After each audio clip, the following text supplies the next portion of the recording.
451 বছরে পড়ল মহিষাদলের রায়বাড়ির দুর্গাপুজো। রায়বাড়িতে আগে দুর্গাপুজো হতো ঘটে। 1974 সালে সেই রীতি ভাঙেন ধীরেন্দ্রনাথ রায়। রায়বাড়ির বর্তমান পুজো কর্তা দেবদুলাল রায়ের দাদু ছিলেন ধীরেন্দ্রনাথ রায়। তিনি প্রথম রায়বাড়ির মা দুর্গাকে মৃন্ময়ী রূপ দেন।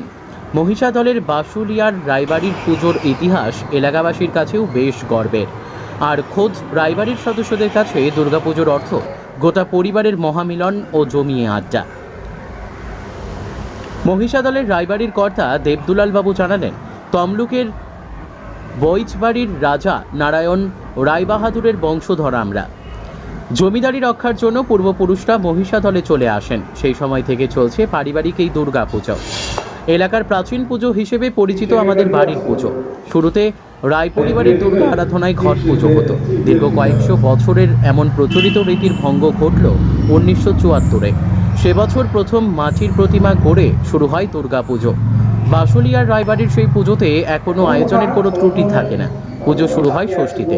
অষ্টমীতে রীতি মেনে কলা, আখ, কুমড়ো ও লেবু বলি দেওয়া হয়। নবমীর কুমারী পুজো ঘিরে এলাকার মানুষের ঢল নামে। রাত হলেও পুজোর কদিন বাহারি আলোয় সেজে ওঠে রায়বাড়ির ঠাকুর দালান। এই বনেদি বাড়ির পুজোয় ভোগের আয়োজন অবশ্যই বিশেষ ব্যাপার। আগে 20,000 মানুষ ভোগ খেতেন, এখন 1,500 থেকে 2,000 মানুষের আয়োজন থাকে। নবমীতে এই অন্নভোগ বিতরণ করা হয়। পরিবারের আত্মীয় স্বজন যারা দূরে থাকেন পুজোর টানে সকলেই বাড়িতে ফেরেন। গোটা রায় পরিবার ও স্থানীয়রা সকলে মিলে পুজোর কটা দিন বেশ জমিয়ে আড্ডা মাতেন। এই পুজোটা রাজবাড়ির পুজো শোনা যায়। এই বাড়িটা রাজবাড়ির পুজো কীভাবে হলো আর কত বছরের পুরনো পুজো? আমরা অ্যাকচুয়ালি হচ্ছে এখানে থাকলেও কি হচ্ছে, আমরা তমলুকের যে বোঝবেড়ায় যে রাজু ফ্যামিলি আছে তারই আমরা বংশধর। তো ওখান থেকে বেরিয়ে এসে আমরা এপাশে আমাদের পূর্বপুরুষরা এসে এখানে ছিলেন। এখান থেকে এখানে নবমীর দিনই একদিনই ষষ্ঠী থেকে দশমী নবমী পর্যন্ত পূজা হয়, ঘট পুজো হয়। এখানে ভেতরে আমাদের একটা চালা ছিল ঠাকুর মণ্ডপের মতো, সেখানেই হতো। পরবর্তী ক্ষেত্রে আমার ঠাকুমা শ্রীমতী ভুবনেশ্বরীরা স্বপ্নাদেশ পেলেন।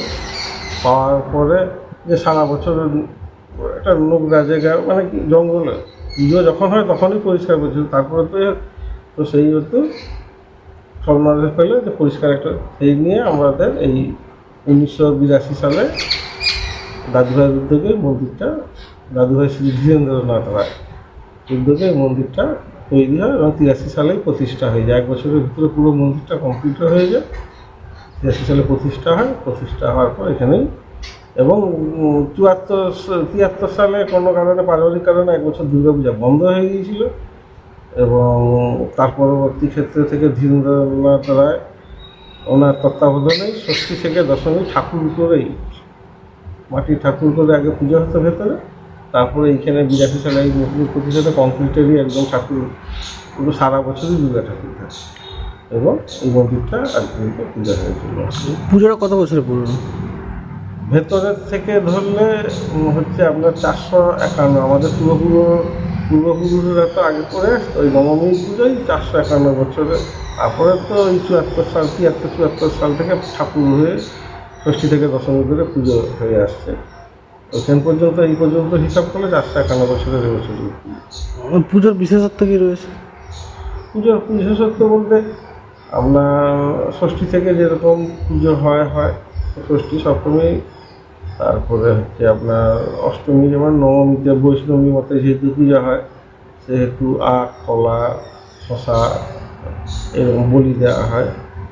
কুমারী পূজা হয় নবমীর দিন এবং ওই নবমীর দিনে অন্নকূটের ব্যবস্থা থাকে। যে যেমন আসে তাদেরকে সবাইকে প্রসাদ দেয়। আপনার নাম? দেবদুলাল রায়।